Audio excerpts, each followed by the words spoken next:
আমি দেখতে কালো, আমার কোনো সুন্দর চেহারা নেই, কিন্তু আমার স্বামী দেখতে অনেক সুন্দর। আমার বড়মার কথায় আমি তাকে বিয়ে করেছিলাম, কিন্তু বাসার রাতে আমার স্বামী আমায় রেখে অন্য রুমে চলে গেল এবং ঘুমিয়ে পড়ল। সে জানিয়ে দিল আমাকে তার পছন্দ না। এক স্বামী রুমে এক মিলি কণ্ঠের আওয়াজ পেলাম। আমি সিদ্ধান্ত নিলাম, এই রুমে এত রাতে কে আসে? আমার স্বামী রুমে তো আমার স্বামী একা থাকে, তাহলে রাত্রে কিসের শব্দ আসে? সেই রুম থেকে আমি এই রহস্য বের করার জন্য আমি প্রতিদিন রাতে সজাগ থাকি। একদিন রাতে রুমের ভিতর থেকে দরজা লক করতে ভুলে যায় সাগর। তারপর আমি দরজা দিয়ে রুমে ঢুকে যা দেখলাম তা দেখে মনে হলো আকাশ আমার মাথার উপর ভেঙে পড়ল। তো বন্ধুরা, গল্পটি শুরু করার আগে আপনি যদি আমার এই ছোট্ট চ্যানেলটি নতুন দর্শক হয়ে থাকেন, তাহলে চ্যানেলটি সাবস্ক্রাইব করে আমাদের সাথে থাকবেন। আমি রিক্ত। আমি একদিন আমার বাবা মা আমার জন্মের পর আমাকে রাস্তায় ফেলে দিয়ে চলে যায়। বড় বাবা আর বড় মা রাস্তা থেকে আমাকে কুড়িয়ে আনেন। তারাই আমাকে তাদের বাড়িতে এনে লালন পালন করে। আর এ বাড়ির বড় ছেলে সাগর, সে একজন ভার্সিটির প্রফেসর। তার গম্ভীর মুখে আমি খুব কম সময়ে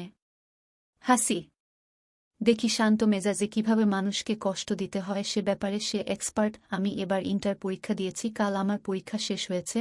আর বাড়িতে আসতেই বড়মা আমাকে তার রুমে ডাকে। আমি বড়মার রুমে যেতে আমাকে বড়মা একটা লাল টুকটুকের শাড়ি দিয়ে বলে, রিক্তা, এই শাড়িটা পরে আয় তো। মা, কেন বড়মা? এখন কেন শাড়ি পারবো? আমার অনেক গরম লাগছে, আমি এখন গোসল করব। তো গোসল করবে করো, আমি মানা করেছি কি? গোসল শেষে শাড়িটা পরে আয় কেন বলো? মা, রিক্তা, দিন দিন তুই আমার মুখের উপর কথা কথা বলা শুরু করেছিস। তোকে শাড়ি পরতে বলেছি, শাড়ি পড়বি। আর কোনো কথা শুনতে চাই না। গম্ভীর গলায় কথাগুলো বলেন রেহেনা বেগম মিতাকে। এদিকে রেহেনা বেগমের কথা শুনেই তার চোখে পানি টলমল করছে। সে মাথা নিচু করে আস্তে আস্তে রুম থেকে নিজের রুমে ফিরে যায়। এ বাড়িতে বড় মা আর বড় বাবা ছাড়া কেউ আমাকে পছন্দ করে না। ছোট মা তো দেখলে নাক ছিটকে মনে হয় আমি কোনো নোংরা আবর্জনা, তাই আমাকে সবসময় দূর দূর করে। আমার বাবা মাকে আমার দেখার অনেক ইচ্ছা। সবার বাবা মা আছে, আমার কেন নেই? আমার বাবা মা কি আমার কথা একবারও মনে হয় না? আমি তো জানি মায়েরা সন্তানের জন্য সব করতে পারে, তাহলে আমাকে কেন রাস্তায় ফেলে গেল? নিজের রুমে ঢুকে বিছানায় গা এলিয়ে দিলাম। আমার এই বেহালা চোখে মনে হয় সাগর আছে। এত পানি বলে তাও চোখের পানি ফুরোই না। গোসল করে শাড়িটা পরে ভেজা চুলগুলো ফ্যানের বাতাসে শুকিয়ে চুলগুলোকে খোপা করে বড়মার রুমের খাবার নিয়ে যাচ্ছিলাম। যাওয়ার সময় হঠাৎ তখন সাগর ভাইয়ের উপর খাবার পড়ে যায়। এদিকে বিরক্ত হয়ে আমার দিকে তাকিয়ে বলল, চোখ নাই নাকি তোর? দেখে চলতে পারিস না? বললেই চলে গেল সে। আমি দেখছি এই মানুষটা আমাকে দুচোখে সহ্য করতে পারে না,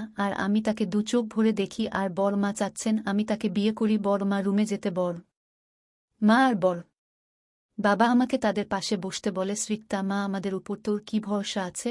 রিক্ত অবাক হয়ে তাকিয়ে আছে। এই দুই মানুষের জন্যই তো আজ এই পৃথিবীতে বেঁচে আছে সে। বলে, বড় মা, বড় বাবা, তোমরা না থাকলে কি আর আমি এই পৃথিবীতে থাকতাম? তোমরা আছো বলেই আমি আছি। আর তোমাদের ভরসা করব না তো কাকে ভরসা করব? আমি জানি তোমরা আমার জন্য যে সিদ্ধান্ত নেবেন সেটা আমার ভালোর জন্য নেবেন। আমার আস্থা আছে তোমাদের উপর। রিতার কথা শুনে সাগরের মা বাবা মুখে একটা প্রাপ্তির হাসি ফুটে ওঠে। তারা রিক্তাকে বলে, রিক্তা মা, তোর কি কোনো পছন্দের মানুষ আছে? কথাটা শুনে আমার মনে আর মস্তিষ্কে সাগর ভাইয়ের কথা আর চেহারা ভেসে ওঠে। আমি বরাবর বাবার দিকে তাকিয়ে বলি, না, আমার তেমন কেউ নেই। আর থাকলে তো তোমাদের জানতাম, তাই না? আচ্ছা, তোমরা এসব কথা কেন বলছো? আমার কথা শুনে বড় বাবা আর বড় মা দুজন দুজনকে চোখের ইশারায় কথা বলছে। আমি তাদের মুখ চাওয়া চাওয়াই করছি। কিছুক্ষণ পর বড় বাবা বলেন, আমি একটা সিদ্ধান্ত নিয়েছি। রিক্তা বলে, কি সিদ্ধান্ত? বড় বাবা, আমি তোর আর সাগরের বিয়ের সিদ্ধান্ত নিয়েছি। বড় বাবার কথা শুনে আমার বুকের মধ্যে ধুকপুকানি শুরু হয়ে যায়। আমি তো আর আমার বিয়ের কথাটা মস্তিষ্কে আসতেই আমার মাথা কেমন ঝিমঝিম করে ওঠে। যে মানুষটা মাকে কষ্ট দিয়ে আমাকে সবসময় কোনো কথা শুনতে পছন্দ করে, যে মানুষটা আমাকে পছন্দ করে না, সে আমাকে বিয়ে করবে, এটা আমার বিশ্বাস হয় না। আমার গলা শুকিয়ে গেছে। আমি ঢোক গিলে বললাম, বড় বাবা, কিসব বলছো? আমার আর বড় ভাইয়ের বিয়ে ঠিকই বলেছি আমি। কেন, তোর কোনো আপত্তি আছে কি? আমার জানা মতে তো কোনো আপত্তি থাকার কথা নয়। বড়মা বলে, রিক্তা, আমরা যে সিদ্ধান্ত নিয়েছি তোর ভালোর জন্য, বিশ্বাস রাখ, তোর ভালোই হবে। আমি শুধু দুজনের মুখের দিকে তাকিয়ে দেখি তারা অধীর আগ্রহে তাকিয়েও আছে আমার কথা শোনার জন্য।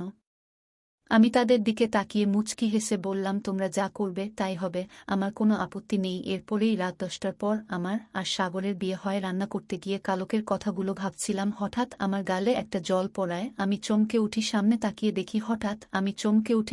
তাকিয়ে দেখি সাগর ভাই দাঁড়িয়ে আছে আমার দিকে রাগী দৃষ্টিতে। তার এভাবে তাকানো দেখে আমার ভিতর ভয় ঢুকে যায়। এখন আবার কি বলবে আমাকে? আমার এসব ভাবনার মাঝে সাগর ভাই বলে ওঠে, তোকে কখন বলেছি আমার জন্য নাস্তা রেডি করতে, আর তুই এখানে দাঁড়িয়ে আছিস? শান্ত স্বরে কথাটা বলে তার এমন শান্ত স্বরে কথা দেখে বললেন, কিরে সিফাত, শিফার এই অবস্থা হয়েছে কিভাবে? আমি বললাম, বাবা আমি জানি না। বাবা আমার দিকে হাত উঁচিয়ে বললেন, জানিস না মানে? সত্যি করে বল, ওর এই অবস্থা হয়েছে কিভাবে? আমি ভয় পেয়ে কেঁদে দিব অবস্থা প্রায়। বাবা চোখ বড় বড় চোখে তাকালেন আমার দিকে। এবার আমার আরও ভয় করতে লাগলো, তবুও ছলো নয়নে বললাম, আমি জানি না। বাবা বোনকে জড়িয়ে ধরে কেঁদে দিয়ে বোনকে জিজ্ঞেস করলেন, মারে তোর এই অবস্থা কে করেছে?